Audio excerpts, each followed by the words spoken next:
Welcome to Beyond the Textbook, the podcast where we share stories, challenges, and triumphs in today's K-12 classrooms.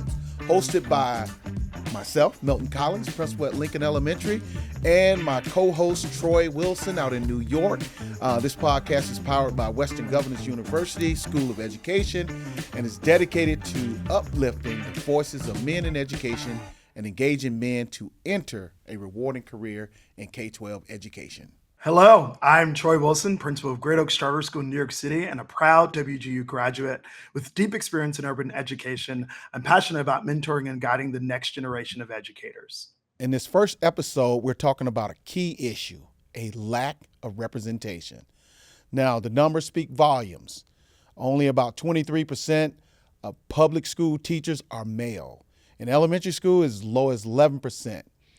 This underrepresentation impacts students, especially boys, in a profound way. Research shows that boys perform better and show increased classroom engagement when they have strong male role models, but the current system often fails to recruit and retain men in these critical roles. Our special guest for this first episode is Mr. Sharif El-Mekki, founder and CEO of the Center for Black Educator Development. Under the umbrella of the Black Male Educators for Social Justice Fellowship, a group Sharif created in 2014, CBED expands on efforts to recruit and support Black educators, both locally and nationally. Sharif's background includes a 26-year career as a teacher and principal in 3 neighborhood schools in West Philadelphia. He spent 11 years as a proud principal of Mastery Charter Shoemaker Campus, which received numerous awards during his tenure, including the 2016 Bronze Medal on the U.S. News and World Report High School Rankings. He has also been a U.S. Department of Education Principal Ambassador Fellow and an America Achieves Fellow. Welcome to the podcast, Sharif. Thanks for having me. It's great to be amongst the school leaders on this episode, the inaugural episode. We're glad to have you with us. Okay, so let's break down the statistics, guys. In recent data, only 23% of public school teachers were male, a decrease from 30% in 1987 when I first started. In elementary schools, the proportion of male teachers has dropped from 14% to 11% over the same period. Boys often lag girls in academic performance with higher rates of behavioral issues and low graduation rates. The proportion of male teachers in career and technical education has decreased from 75% in 1987 to 45% in 2020. And we know that percentage has decreased further since. So Sharif, you've been a teacher and school administrator in the Philadelphia area for over 20 years. And the question is about your experience. What do you think attributes to the decrease in these rates? You know, there's several things that I think has are contributing factors, and I would start off with the experience that young boys have in school often. They're often being told in ways that they don't belong, whether that's physically removed from a classroom or just other messages being sent to them, that their sense of belongingness, their sense of whether I can achieve, whether I can be myself. At the same time that people are saying like, oh, we should be your authentic self, like that's the phrase. But I would challenge that notion if that's consistent with what young boys experience in their pre-K-12 life cycle. So that's just one example. And then as you matriculate through, one of the things that we found out when we started the fellowship, and these were almost 20 Black men, and what we recognized was that we were all invited into the profession after we graduated from college. And that struck us. Like, how is it? We were from all over the country, but we were all working in the greater Philadelphia area. And when we were at dinner, we recognized, wait a minute, what was your why? How did you get into the profession?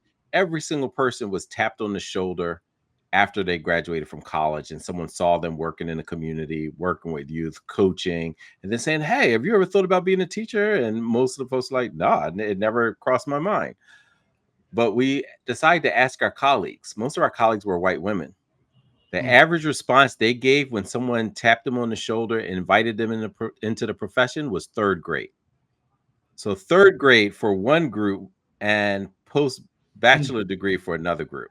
So those are just two, examples, and there are a whole lot of things in between there that I'm sure you all have seen, witnessed, and quite possibly experienced yourselves. What I think is so interesting is that you could identify that leadership capabilities in those young men and men who were tapped on the shoulder as they got through their bachelor experience, but they were probably mentors earlier than that, but it was never a conversation saying, hey, this is the pathway that you can go down.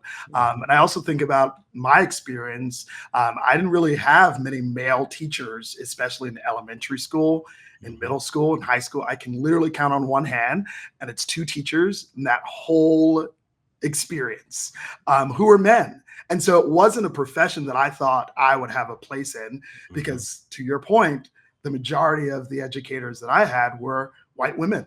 And I didn't think that there was a place for me there. Consciously or unconsciously, right? You may That's just right.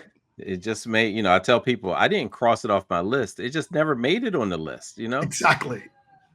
Well, and I think about my journey as well, man. And Sharif, you hit on something very powerful for me, because I was in that generation where I got tapped on the shoulder when I got to college, right? Because like my career, man, and you guys know this. If you ask any young male, what do you want to be when you grow up? What are they going to say? They're going to talk about NFL, Yeah. NBA, Major League Baseball, soccer is popular now. And for me, it was basketball, right? I thought I was this huge basketball star, growing up in a little small town. I thought I was the one, right? And then, I get a scholarship offer to go play at a HBCU. And I'm thinking that's my path to the NBA, right? I had no clue that I was a teacher, right? And so that's the importance of educators, right? We can see, and it's up to us to tap that shoulder early. Like you guys 7-12, you tapping, but I'm tapping in kindergarten. You want to be a teacher? You know what I'm saying? So those conversations got to be had. But for me, like I had no clue. Like I literally thought I was going to college to go to the NBA. And it didn't happen. And my college coach saw something in me that I didn't see, right? After he shattered my dreams and told me I wasn't going to the NBA because I'm playing at Division III and I'm not tall enough, I'm not good enough, I'm not fast enough. I'm like, who is this guy talking to me like that? And I'm good. I can make it to the league, right? But Don't he hate on my saw it. dreams, coach. Yeah, Yeah. he killed my dream. He killed my dream, right? And so, but he had me to work in this program called the National Youth Sports Program, working with kids, right? And that was my niche, man. I was just like in my element, just around kids, showing them things. And of course I was teaching basketball, but and there was a buzz. And he told me, he was like, hey, there's a buzz about you on campus. The kids keep saying, oh, I want to go see Milton. He told me this, he told me that. And he said, he looked me in my eye. He said, you are a leader, you are a teacher. And I was like, I don't know, man. You told me I wasn't going to the NBA. Maybe I'm a major in mass communications. I can talk about the game and be around the game. But he saw that in me that I didn't see, right? And then when I did get in my element in 1987 in my first third grade classroom, I'm like, whoa, this is where I'm supposed to be, right? And so it's so important that we tap those shoulders like you guys talked about, like at an early age, because the only way we're going to get those percentages up from males is if we have males talking about it. And I think to that, there's the power of, as a male, identifying with my young people, the young males in my school, because I can see in them what someone else saw in me. And I think that is the power of community. And when we have representation, when we have people who can understand the experience, who can understand who you are and what you, the type of upbringing that you have come from, but also some of those same challenges. I knew without a shadow of a doubt that the NBA was not for me. And I know that there's some students who, on some of our basketball teams, the NBA is not for them as well. But I have to be the one willing to say, hey, there's another pathway for you. And I think that, Sharif, you all are doing that with the Center for Black Educator Development. You're identifying early and pushing young people to consider this pathway. Yeah, you know what? And it's so interesting. Milton, you touched on something that I don't always hear when people are talking about this invitation into a classroom, and that's leadership. You actually led with that. You said your coach said you're a leader and a Yep. teacher, Mm-hmm. and that's how we talk about it. We've one of my colleagues Raymond Roy Pace, when we were doing the work with the fellowship, he had this idea about why I teach tours. And so we would visit schools, college campuses, high schools, middle schools, and talk about our why and why it's a career, but also this impactful change agent, in communities and things like that. And but when you first ask, very few hands would go up. Who's interested in being a Mhm. teacher? But when we started saying, like, who's been accused of leadership? And we would say Mm. accused because, sometimes leadership has negative connotations, like, oh, you're leading the wrong way at all. The Mm-hmm. kids sometimes hear that, but we would just say, like, who's been accused and are identified as a leader? Who cares about this next generation? You have a younger brother, younger sister, you want to make things better for, easier for, you want them to be stronger, right? This idea of lifting as you climb. Who wants to make an impact? Who wants to change things? Who wants to be before we were saying influencer, but now influencer means something else. But we were asking these questions and more hands would raise. Yeah. And then we would say, like, hey, who actually helped somebody? It could be a peer, somebody older, younger, who helped them either, like, de-escalate or help with advice or help with their homework. Multiple, the hands would just, be shooting up.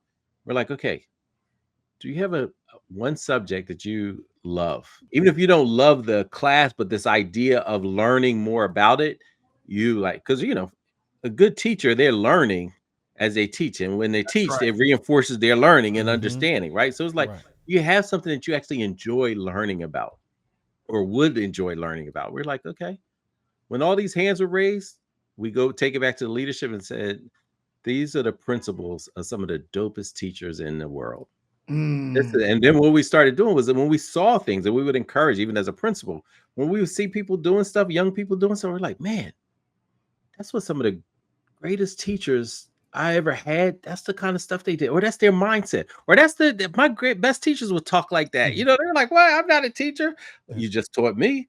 So you Yeah. must have something. You must have something, right? Like, and so just having those conversations. And again, we're going to support our youth and our young men and, and young women and anything that they want to do. We're going to support them, but at least letting them know that it's a complex skill, has a massive amount of impact, and they have the leadership skills to do it. And we're going to be there to support them if they choose that path.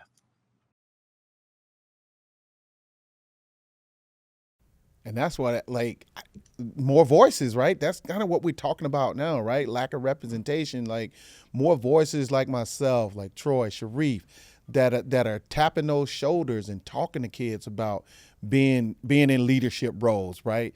Being Right. able to teach, right? Because, like I said, man, those statistics got to change, right?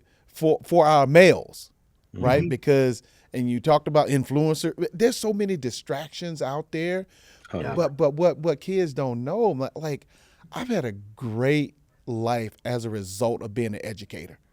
Great life, great life. I mean, I have kids that I taught 30 years ago that are still Mhm. connected with me and still say thank you for saying this to me. You know what I'm saying? So that's the influence that we get. With this It's is the no get rich OG of scheme. influencers. It's the OG of What was influence. that That's again? right. The The OG of I influencers, man. like that. I'm gonna have to use that. The Listen, OG of influencer, right?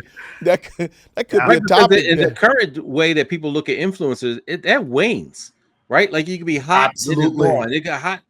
When Dr. Martin Ryder, black man, veteran educator, one of the things that he talked about with me was it's not just the students that you teach, you're going to influence their friends, their Yes. Mm, family, because they're going to be hmm like, wow, you're having that kind of experience in El-Mekki's classroom. Wow, yeah, El-Mekki said this, right? Like, it's like, so then you would also see it. Like, I don't teach that kid, but the kid's like, hey, El-Mekki, da da da, right? Like that kind of thing, right? So the influence, and I forget who said it, but there's later when I ran across a quote when I was a teacher, it's like, the influence of an educator is, just forever. You know what I That's mean? right.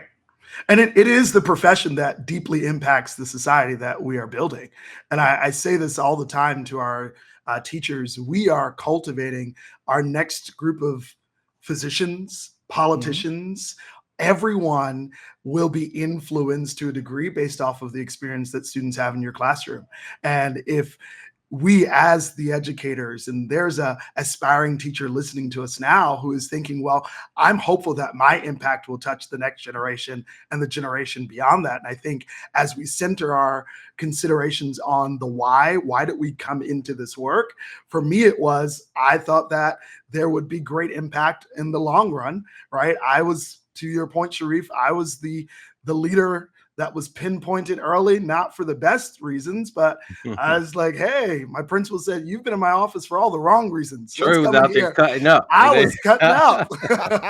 I was making it difficult for all of my teachers, and now I have to go back and apologize for that hard work. But it was rewarding now because I get to have those conversations with some of the young men in my community who might have those challenges and say, hey, I understand. I get it. And now, because you have someone who understands, let's work together to make this a better experience for all of us, right? Because you can be sitting in my seat one day. In fact, I want to keep it warm until you're ready to become the next principal of this community, because that is the legacy. That is what we're considering as it relates to your point of identifying them early, pushing them, saying you've been accused of leadership. I love that. You've been accused of leadership, whether in the right direction or the opposite. You've been accused. Now let's cultivate that leadership. Yeah, man. Well, listen, man, we're like Sharif said, we're OG influencers, man. OG influencers. Like, this is a topic like we know we could spend a lot of time talking about, right? And so moving forward, because like I said, we could stay on this all day and talk about the benefits of having a teacher who reflect their, own gender and racial backgrounds, leading to improved academic performance and reduced disciplinary issues. That's a topic in itself that we could go off into to talk about, right? Absolutely. And so moving forward with us talking about us serving as mentors, Sharif, how do you view the mentorship, which I know that you're currently doing that now? yeah. We look at that as a critical component of it. Our whole model is based off an intergenerational model, agency at each level. So, for example, our summer programming, which is a paid apprenticeship, Freedom Schools Literacy Academy, we have high school students and college students working in the classroom teaching first, second, and third graders. And so while the elementary school students that we call scholars, while they're being mentored by the high school and college youth, um, those high school and college youth are being mentored by our staff, right? And the high school student is able to look up to the college student looking up, then the scholars are looking up to all of us, right? And so for us, that's the way that communities typically have a relationship with teaching and learning. It's often in schools that we separate it, right? Like, is might be like, nope, you're in seventh grade, you stay here, ninth grade, you stay there, that kind of thing. As soon as the bell rings and they leave, people congregate back to their communities, right? Siblings, cousins, neighbors. That's Right. intergenerational. It's often in the schools we segregate that, but when we do, we don't think about that a natural way of passing on information and mentorship. We remove that natural connection between, as Mary Church Terrell said, and I quoted earlier, lifting as we climb. Yeah. How am I imparting knowledge, information that was shared with me down to the next generation? And how we talk to our students is, these younger teacher apprentices, it's not just the student in front of you. You're impacting that student's grandchild. That's Right? right. Like that level right. of seriousness, that level of weightiness to the profession is not just who's in front of you. That's critical.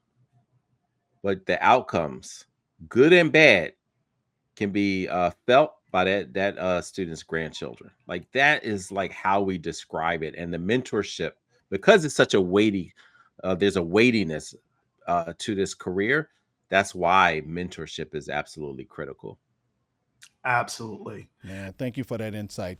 Go ahead, Troy. Yeah, I think it leads us into this next portion of the conversation. What are ways that we would encourage aspiring male educators? And the first that I think about is reflecting on that why. Why are you considering this? Who tapped you on your shoulder and said, hey, let's move forward into this next venture of your life? Because there's great purpose in you. You are skilled to help lead, and there's a generation that needs what you have. But I also think about about the network of educators who are males that we can lean on, right? You've got to build a support network, especially if you're preparing to go into this profession. Know that you are not alone. I'm so grateful to be able to Even connect if you with feel like even if you're the only That's one. right. Do not shut that classroom door and say, I am all alone in this. There's a network somewhere. And keep growing professionally. Attend workshops. I'm excited to go back to BMEC to participate in workshops with other males, Black males who are excited about being in the profession and being cultivated, iron sharpening iron. Continue to pursue your degree and stay connected with us. Yeah, yeah, that's one of my favorite, besides the actual programming within the K-12, BMEC, Black Men in Educator convenings, and this will be our 8th annual national BMEC. And one of the reasons why it's been, such a powerful and rewarding experience for me is the again, back to intergenerational. We have high school That's students right. who are aspiring to be teachers. We have college students who are majoring in education. We have nascent and veteran educators, researchers, policymakers. We're all kind of convening around this space. Like, how do we improve student outcomes by lifting as we climb? How do we do that? And so to be in a space where there's high school students thinking about education all the way to veteran slash retired educators in one space is has been pretty profound to be a part of that and learn from the people who contribute, who plan it, and who attend. Of course, with my staff, we talk about self-care. Self-care is the key. You don't take care of yourself, you can't take care of nobody else, right? Yeah. And so I take pride in taking care of myself because I know that I'm the leader of that school and I need to go in there prepared mentally, physically, and spiritually, right? And in all of those aspects. And so with my teachers, as part of their professional goals each year, I ask them to put a self-care goal in there. Yeah, I think the goal there is the more we take care of ourselves, the better off we can be in the long term. And I think the conversation I've had with our teachers here has been about retaining them, right? Staying in the profession for a long period of time. Milton, you've been a school leader for as long as I've been alive, and I'm so grateful for that, right? And so so that you've been taking care of yourself to be in the profession for a long time, and we Yeah. are grateful. And all of the young people who have been impacted by the longevity of your career, that aligns with the fact that you've been taking care of yourself. So I will get to the 5 days out of the week. One day I will. I don't know if it's now, but one day. Yeah, no, that's I think that self-care piece and it just in full reflective transparency, like that is Mhm. something that I had to like really grow and evolve to better understand. Yeah. I think particularly the older generation and the communities I came from, you didn't mention Mhm. you were tired. You didn't mention that you were, needed to rest or anything like that. Even as a child, we were told like, well, what do you think other folks are doing? Here's the sacrifice. This is the hard work, right? Like it was just That's go, right. go, go, like and serve your people. But there's also a saying that what, you can't pour from an empty cup, That's right. right? And so that idea of finding, and then my social worker when I was a principal at Shoemaker really helped me understand because I was struggling with that. And she said, for everybody, that self care looks a little different. Mm-hmm. But what's important is to understand your body's rhythm, your psychic rhythms, and what do you need. Yeah. Hey guys, as we wrap up, man, it's just gonna share this one thing. Like I can remember long time ago in the YMCA, and I'm on the elliptical, and this elderly man gets on the treadmill right next to me, right? And Mhm. we spark up a conversation, and I was just curious about his age. I was like, "Sir, how old are you?" And he was like, "Guess, young man." And I was like, maybe 64, 65. He was like, "Young man, I'm 84." And he Mm. told me one thing that stuck with me. He said, "You're only as old as you feel." And I Mm. feel great. And I was like, "You're my new role model, guy." Right. so so as we wrap up, Troy, you want to Yeah. go? Before we close, we're talking to those of you who are listening. We want to ask: are you ready to make a difference? The Beyond the Textbook Scholarship It's needs-based and offers up to $2,500 to future educators applying to WGU School of Education. The scholarship is awarded monthly, and it is designed to remove any financial barriers for aspiring teachers who want to leave their mark. And eligibility must be applying to WGU's School of Education, must submit a statement of purpose. And to apply, visit wgu.edu/beyond the textbook and fill out the short application form. Okay, so as we close, representation changes lives. We need more men in classrooms. The work is hard, but the impact is deep. And this is more than a career, it's a calling. And for every man who ever felt out of place in education, this space is for you. Sharif, any final thoughts? I just appreciate being here, appreciate the conversation, and keep leading. All right, thank you guys for listening to Beyond the Textbook. Subscribe now on Spotify or visit wgu.edu/Beyond the Textbook to catch new episodes and apply for the scholarship. The next generation needs you. Step into the classroom and show them what's possible. Thank you. For Owl's Nest Challenge listeners, use code RECRUITMENT, RECRUITMENT, to complete your challenge requirements. Thank you for listening, and subscribe for more Beyond the Textbook.